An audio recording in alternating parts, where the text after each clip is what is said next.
दोस्तों ने बात करी थी एक सर्कल की अगर इक्वेशन दे रखी है तो लेंथ ऑफ द टेंजेंट की बात करेंगे हम।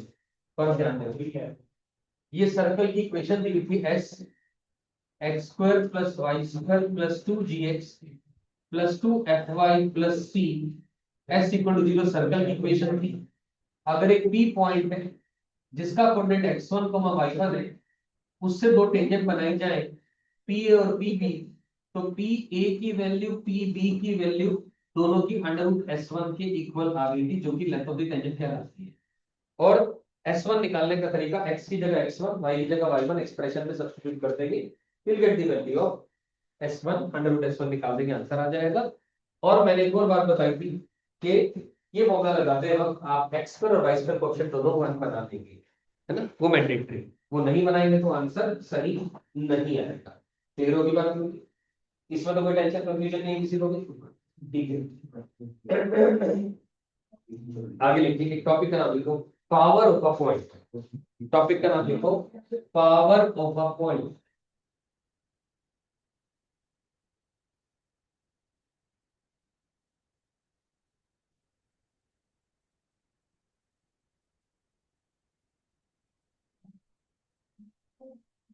पावर ऑफ अ पॉइंट लिखो जरा। Square of the length of the tangent, square of the length of the tangent,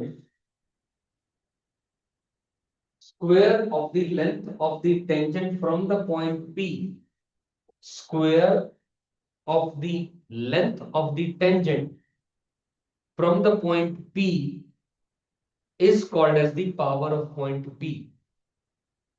Square of the length of the tangent from the point P is called as the power of the point P with respect to a given circle, is called as the power of a point P with respect to a given circle.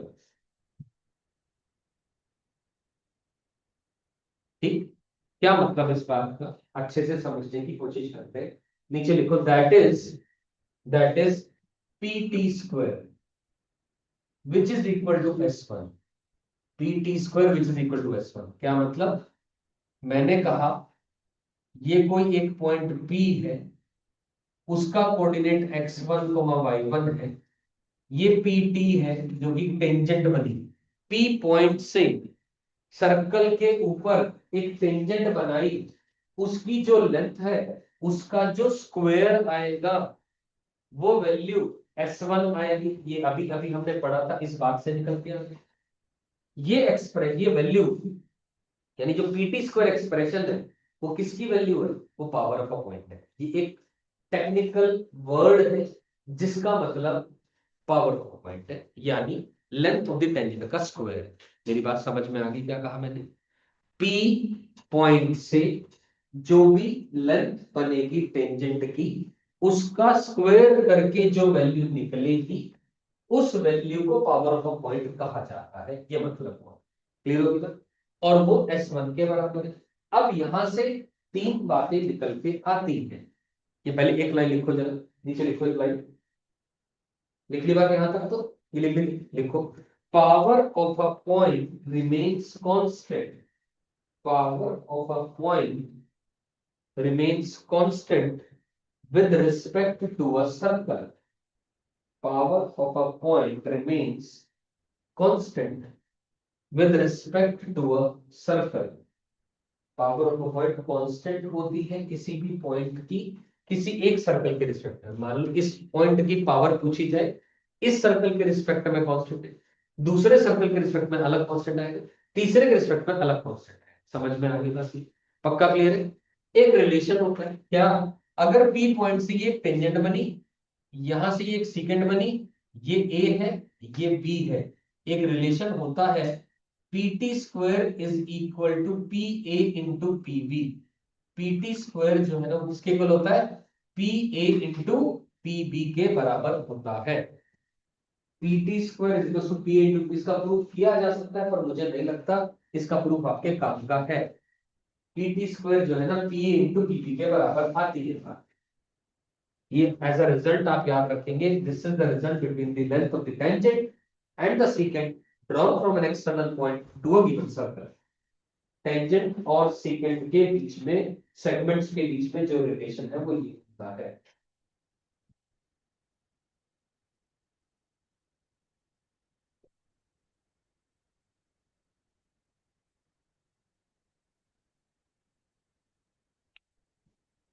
इतनी बात समझ, PT square P into PB. अब आखिरी काम बोलना शुरू करो, लिखो जरा, नोट बना करके पहले लिखो। Power of a point is, power of a point is positive equal to zero, negative if S1 less than zero, S1 equal to zero, sorry यहां पर S1 ग्रेटर देन जीरो कर दे, और यहाँ S1 लेस देन जीरो। ये बात क्या मतलब बता रहा हूं अभी।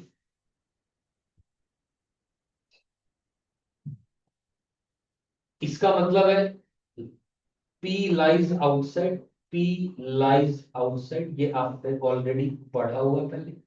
ये मतलब है P lies on the circle, और ये मतलब है P lies inside the circle। अब मैं इससे क्या बताना चाह रहा हूं आपको, थोड़ा सा अच्छे से समझेंगे, पहले लिख लीजिए बात। पावर ऑफ अ पॉइंट का मतलब है किसी पॉइंट के रिस्पेक्ट में टेंजेंट की लेंथ निकालें, उसका स्क्वायर करें, जो कि एक एक्सप्रेशन आती है S1। वो वैल्यू पॉजिटिव होगी अगर आउटसाइड लाई करेगा तो, वो वैल्यू इक्वल टू जीरो होगी अगर ऑन द सर्कल होगा, वो वैल्यू लेस देन जीरो हो जाएगी अगर वो इनसाइड द सर्कल होगा। लिख लिए बात, तो ये तो पता है, यहां से यहां तक की बातें पता है अपने को।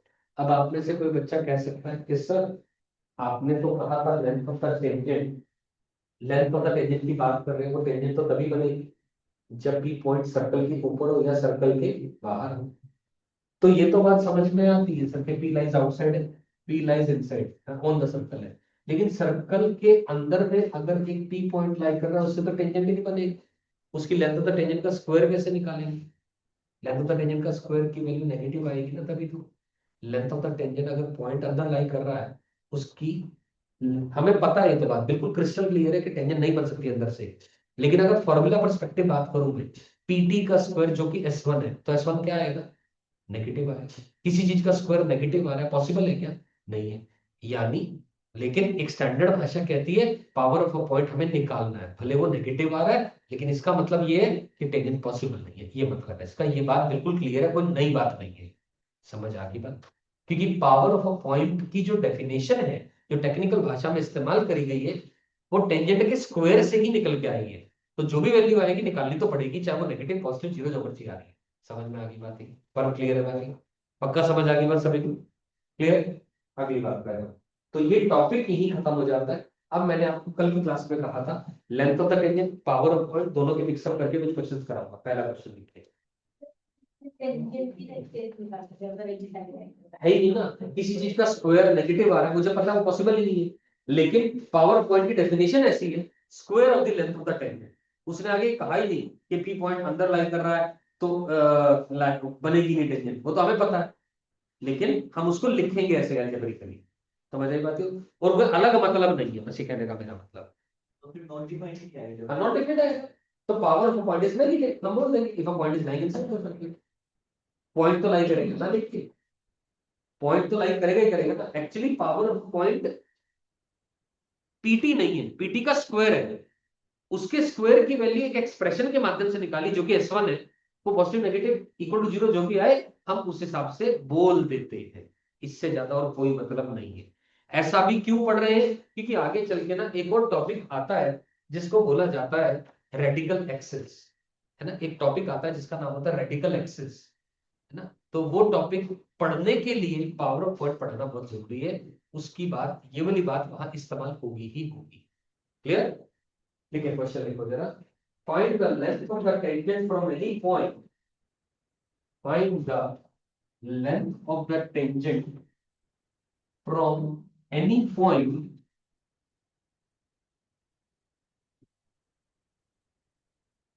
any point on the circle S1,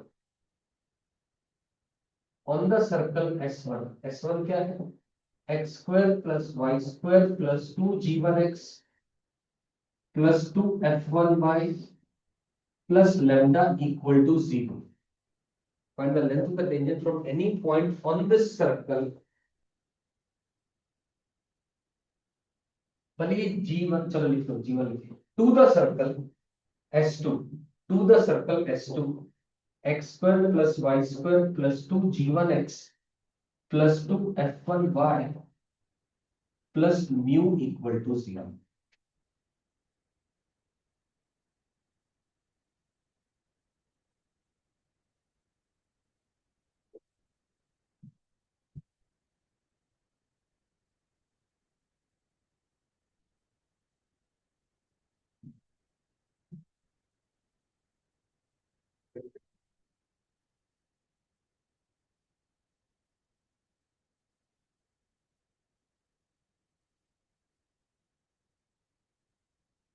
question समझ आया?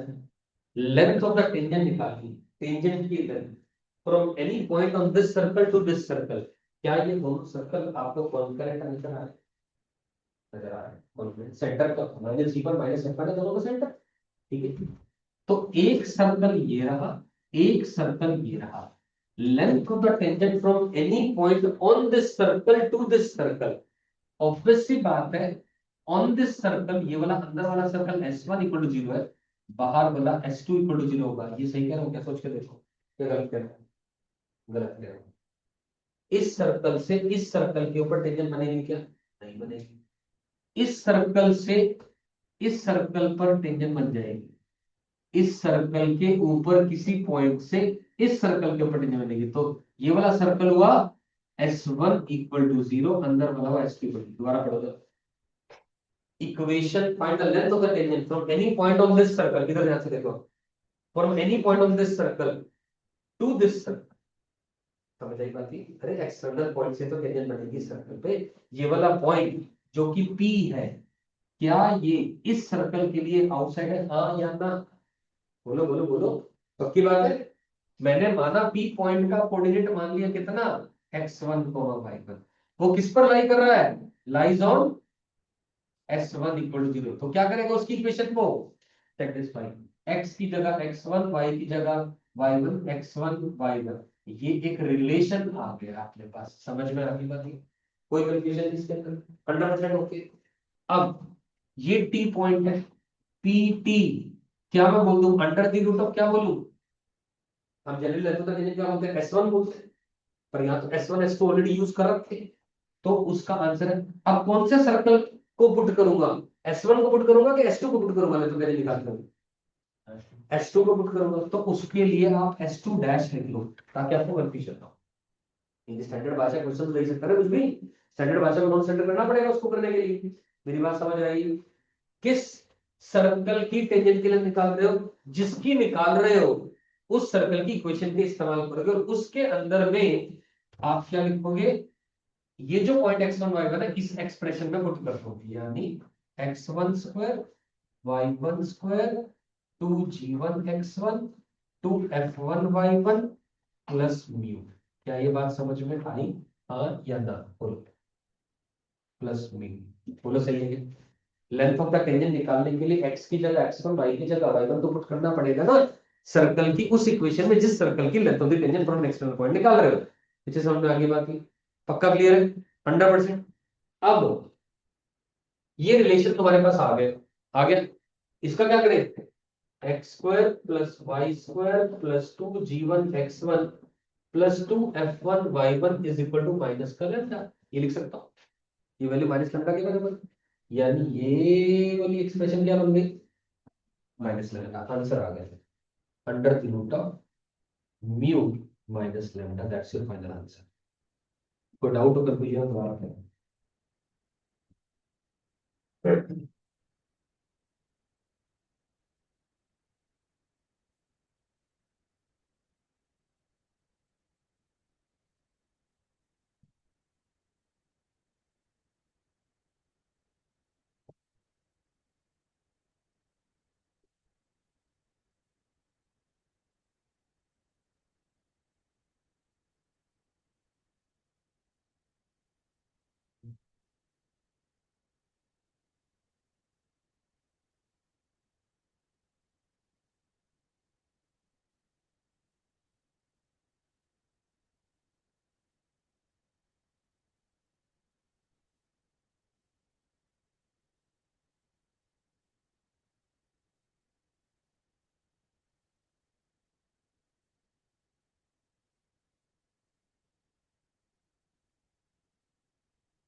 आगे समझ बढ़िया से पक्का अच्छे समझ में आगे बात।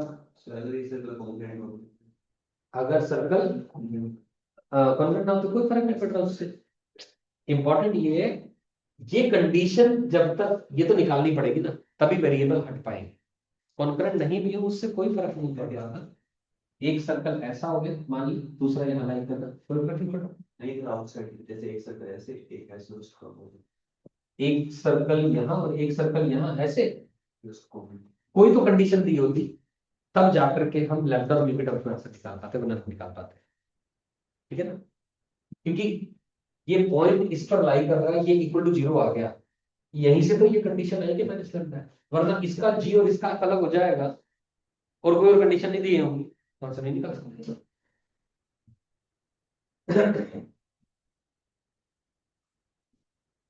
एक और क्वेश्चन बोल रहा हूँ लिखो।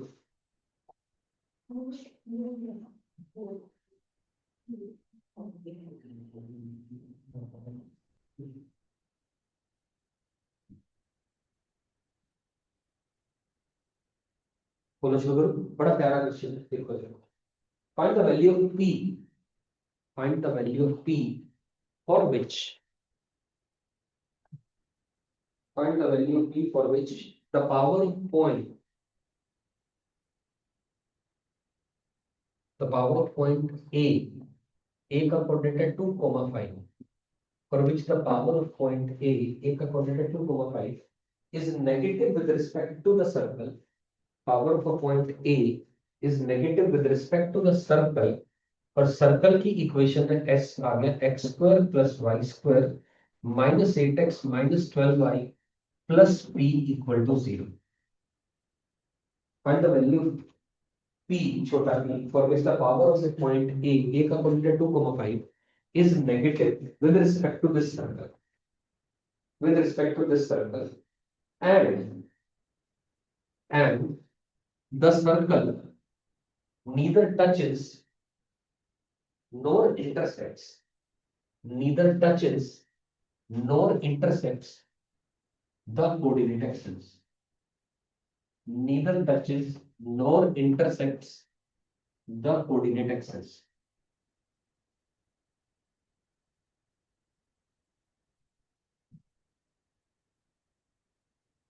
डिफिकल्ट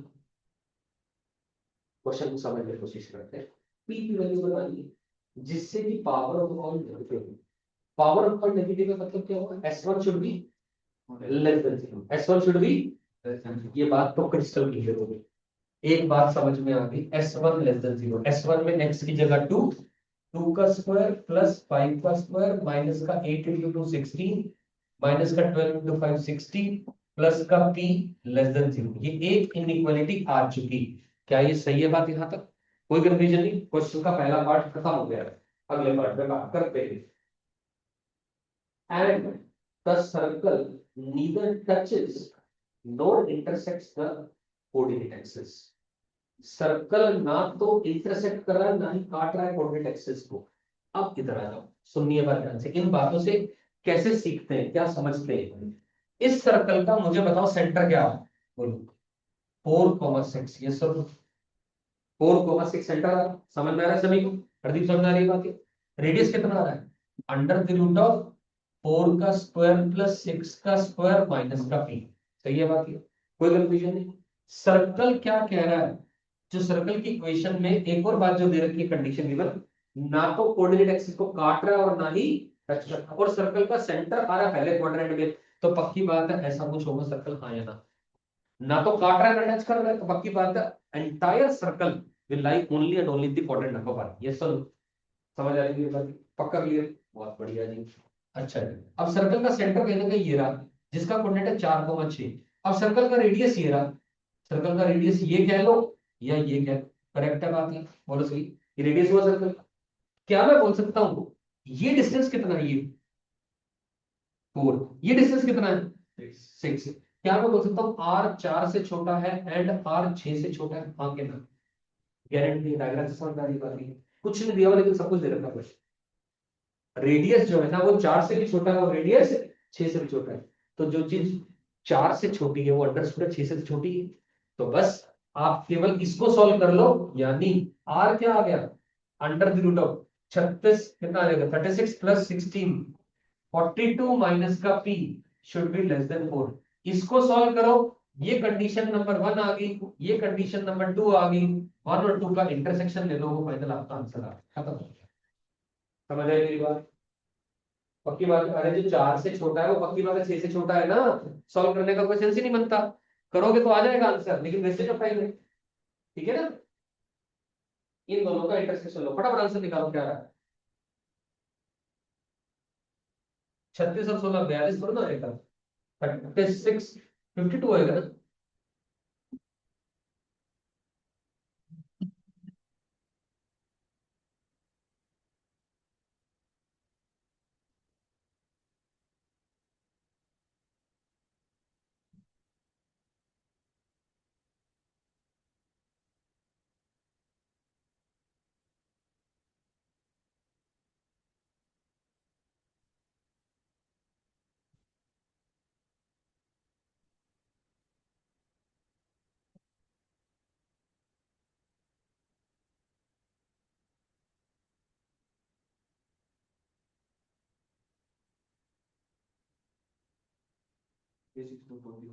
थर्टी सिक्स से लेकर 47 आएगा, 47 आएगा शायद, चेक कर लो, वेरीफाई करो। हाँ 47 36 से 47 आएगा। ऐसे पेपर में सवाल आ जाएगा, find the number of integers lying in this range. 36 से 47 के बीच में इंटीजर को लगा निकालो, सही है ना?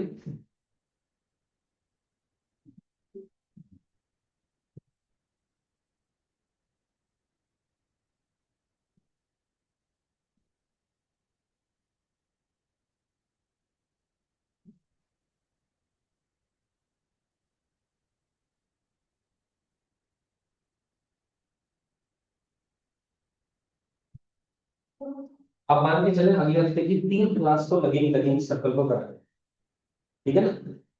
लेकिन एक बार सर्कल पकड़ में आ गया ना, तो मजबूत हो जाएगी अपनी फाउंडेशन अगले वाले चैप्टर के लिए। टॉपिक का नाम लिखो डायरेक्टर सर्कल। टॉपिक का नाम लिखें डायरेक्टर सर्कल। हर्षिता समझ में आ रही बात? लास्ट वाले में पावर पॉइंट नेगेटिव है, समझ में आ रही बात? पावर पॉइंट नेगेटिव का मतलब s1 लेस देन 0 होता है, s1 लेस देन 0 कर दिया, क्लियर होगी बात? s1 कैसे निकालते हैं, x में x1 पुट कर दिया, y में y1 पुट कर दिया, और कुछ नहीं करा। दोबारा बोलो। 4,6 सेंटर की बात करो, ये तो छोड़ दो, ये वाली बात तो इसको तो सोल्व मैंने करा नहीं, लिखा नहीं मैंने, इसको सोल्व कर लो। सेंटर क्या रहा सर्कल का, 4,6, अरे 2g equal to -8, 2f is equal to -12, centre -g -f होता है, ये रहा, ये रेडियस आ गया √g² - c। क्वेश्चन कह रहा है सर्कल ना तो काट रहा है एक्स एक्सिस को, कोऑर्डिनेट एक्सिस को नहीं टच कर रहा है, तो ऐसा होगा सर्कल। इससे पता लग गया रेडियस 4 से भी छोटा होगा, रेडियस 6 से भी छोटा होगा, तो रेडियस 4 से छोटा होगा, उसको सॉल्व कर दिए। ये रेडियस वाली एक्सप्रेशन है, ये 4 से छोटा होगा, इसको सॉल्व करो, इसको सॉल्व करो, इंटरसेक्शन ले लो, अंदर आ गया। समझ आ गया? पक्का क्लियर? हाँ जी हो गया, ओके। ए एंड जी अपन लगाना है ठीक है, ओके डन। हाँ आंसर आएगा पक्का है, और बाद में बोलेगा सर ए एंड जी क्यों नहीं लगा रहे, आंसर आ रहा है जब आंसर तो आ रहा है जब। सर रेडियस आप सर लॉजिक लगाओ, रेडियस तो पॉजिटिव होता है हमेशा, ए एंड जी हम लगा सकते हैं टॉपिक का नाम लिखिए डायरेक्टर सर्कल। देखो it is the name given to a special locus, it is the name given to a special locus.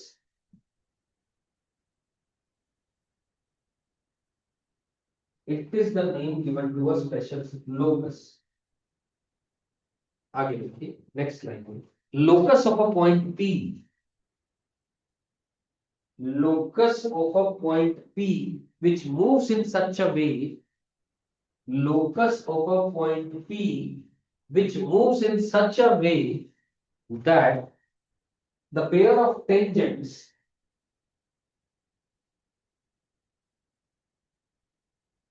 in such a way that the pair of tangents drawn from the point P, pair of tangents drawn from the point P to a given curve, drawn from the point P to a given curve makes an angle of 90 degree, makes an angle of 90 degree to a given curve, makes an angle of 90 degree। क्या मतलब हुआ इस बात का?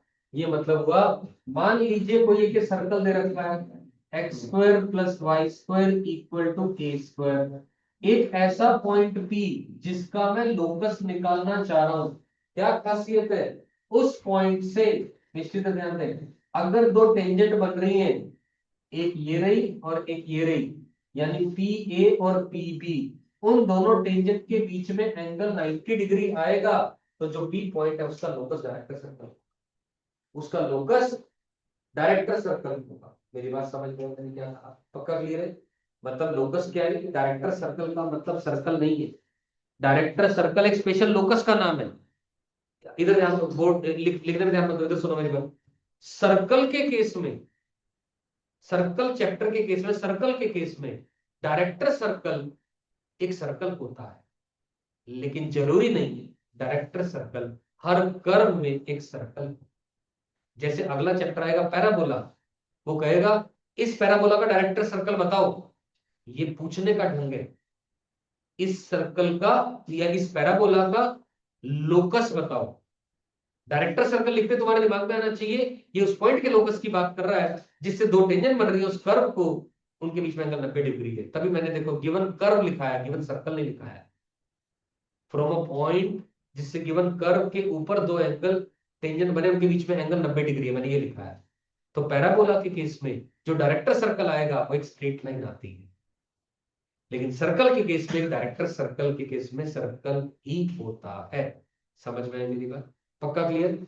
और वो बड़ी मजे की बात बताता हूं एक और, ये वो सर्कल है जिसकी तुम बात कर रहे हो। अब जो ये सर्कल निकल के डायरेक्टर सर्कल आएगा, वो भी एक सर्कल ही आएगा। This is the director circle, this is the director circle of S equal to 0। और वो इक्वेशन आती है S1, वो इक्वेशन आती है x square plus y square minus a root two का होल स्क्वायर इक्वल टू 0। मतलब ये जो डायरेक्टर सर्कल होगा इस सर्कल के साथ कॉन्सेंट्रिक होगा, और उसका जो रेडियस होगा इस सर्कल का रूट टू टाइम्स है। आया कैसे प्रूफ? बाद में बताऊंगा, पहले समझो बात को मैं क्या कह रहा हूं।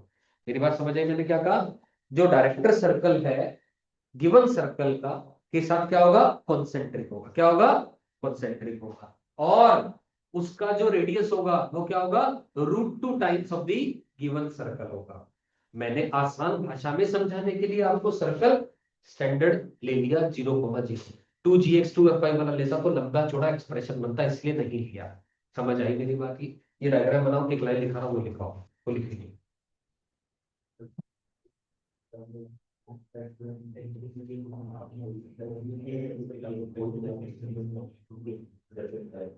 सर तो ये जो डायरेक्टर सर्कल है ये लोकस का पॉइंट है या फिर जो सर्कल डायरेक्टर सर्कल लोकस है, लोकस का पॉइंट ही है, लोकस ही है। ये लोकस बी पॉइंट घूम रहा है किसके ऊपर? इसके ऊपर घूम रहा है। लोग जो बात कर रहे हैं यस, जो तू निकाल रहा है, the thing which is required, इसको पूछने का ढंग है what is the locus of a point from which two tangents drawn are perpendicular to each other. इसको इतना बड़ा बोलने के बजाय फाइंड द डायरेक्टर सर्कल, ये बोल दिया ना, मैं उसका कुछ भी नहीं।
आया समझ में?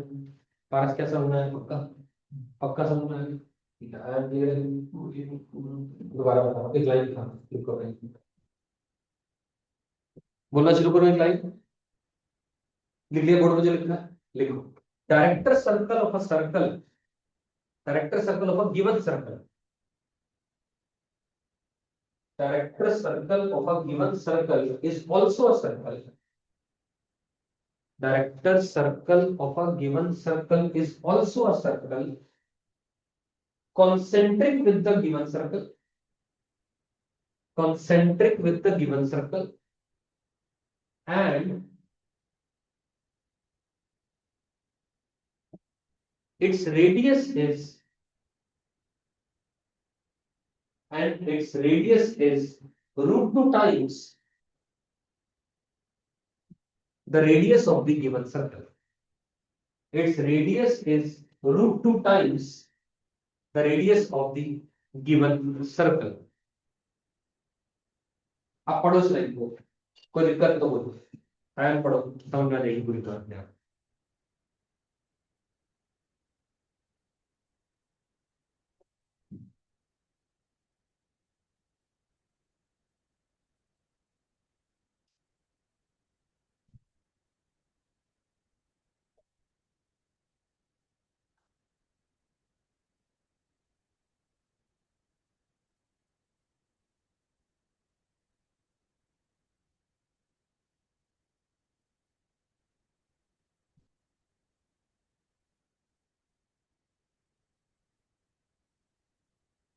आगे बात समझ में?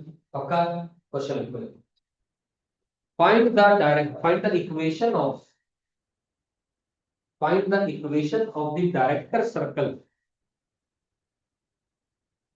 find the equation of the director circle of S, लिख रहा हूं S यानी सर्कल की equation, x minus 3 whole square plus y minus 4 whole square is equal to 5 का स्क्वायर, इस सर्कल के डायरेक्टर सर्कल की इक्वेशन चाहिए। फटाफट आंसर बताओ, आंसर बोलो। x माइनस 3 का whole square plus y minus is equal to 5 root 2 का, खत्म। कितनी देर लगेगी? बस लिखना है, सब कुछ नहीं है, समझ आ जाएगा? पक्का है?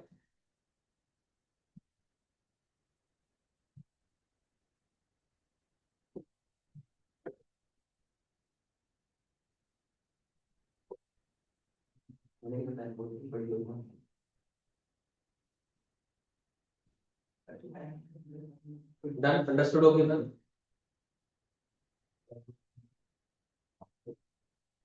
अब इसका प्रूफ बता रहा हूं, डायरेक्टर सर्कल की बात कहां से है?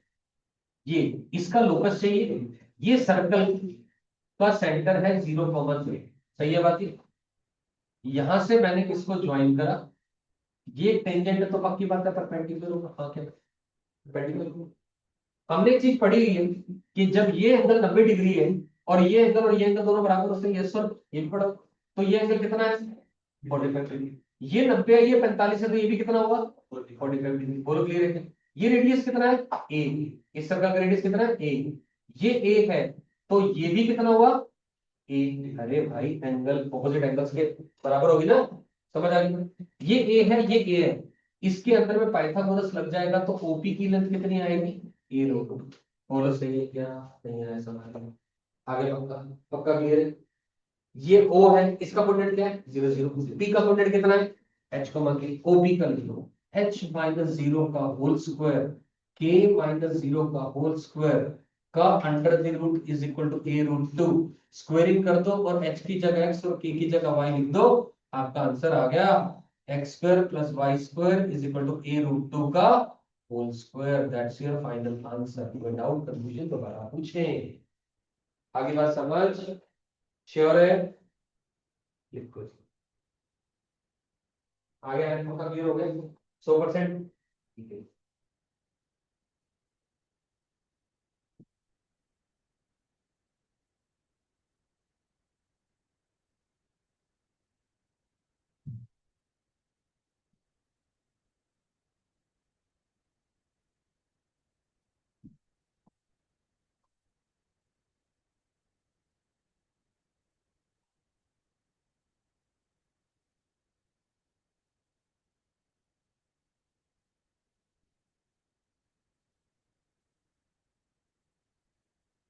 थोड़ा जरूर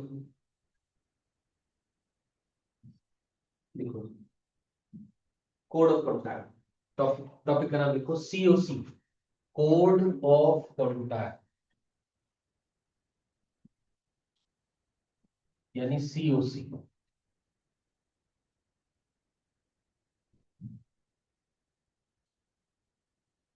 बिल्कुल बेसिक मोस्ट भाषा में समझा दे रहा हूँ COC का मतलब क्या है। डेफिनेशन लिखाना इंपॉर्टेंट नहीं है, समझाना इंपॉर्टेंट है। ठीक है, मैं डायग्रामेटिकली लिखा है, सुन लो ध्यान से जरा।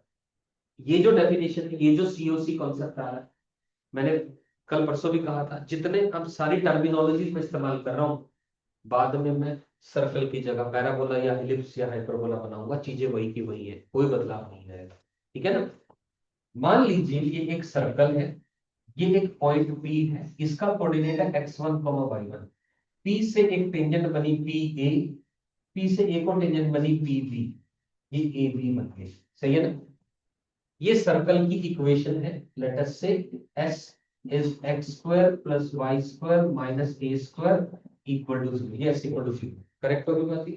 सही है, यहाँ तक तो मैं ऑलरेडी पढ़ा हुआ, नई बात नहीं बताई उधर मैंने।